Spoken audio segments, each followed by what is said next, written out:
ক্ষমতাচ্যুত সাবেক প্রধানমন্ত্রী শেখ হাসিনা ভারতে পালিয়ে যাওয়ার ঘটনায় ছাত্র জনতার গণঅভ্যুত্থানে কাদের কৃতিত্ব বেশি তা নিয়ে সামাজিক যোগাযোগ মাধ্যম ফেসবুকে চলছে কথার লড়াই, আলোচনা, সমালোচনা। নানাজন এই বিষয়ে বিভিন্ন পোস্টে বিতর্ক করছে, তাদের একজন অন্যজনকে এই বিপ্লবের মাস্টার মাইন্ড হিসেবে তুলে ধরছেন, আবার কেউ বা এতে দ্বিমত পোষণ করে পাল্টা পোস্ট দিচ্ছেন, উপস্থাপন করছেন গণঅভ্যুত্থান সংশ্লিষ্ট বিভিন্ন তথ্য।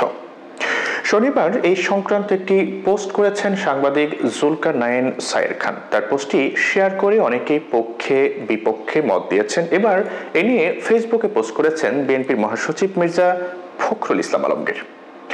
শনিবার সকালে নিজের ভেরিফাইড ফেসবুক অ্যাকাউন্ট থেকে পোস্ট করে ফখরুল লিখেছেন, ৭১-এর স্বাধীনতার মতো জুলাই বিপ্লবও একদিনে আসেনি।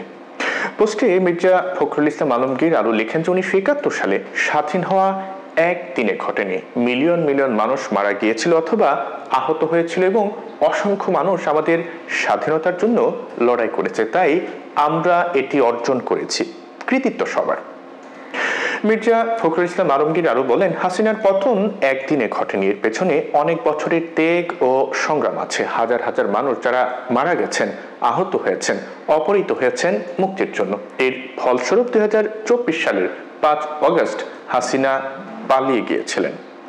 কৃতিত্ব সবার, ছাত্র, সাধারণ মানুষ, ডাক্তার, রিক্সা চালক, বিক্রেতা, সাংবাদিক, ব্যবসায়ী, শিক্ষক, পেশাদার, প্রবাসীরা, আমাদের বিদেশি বন্ধু, শিশু, প্রতিরক্ষা কর্মকর্তারা এবং অবশ্যই রাজনীতিবিদেরা। নিজের দলের ও নেতাকর্মীদের বিষয়ে ফখরুল লেখেন যে আমরা বিএনপির নেতাকর্মীরা সবসময় বেগম খালেদা জিয়া ও তারেক রহমানের নেতৃত্বে বাংলাদেশের জনগণের সঙ্গে ছিলাম এবং থাকব। চলুন আমাদের এই ইতিহাস দৃঢ়তা, সততা এবং সত্যের সঙ্গে লিখি। এখন আমাদের দেশের পুনর্গঠনের দিকে মনোনিবেশ করি।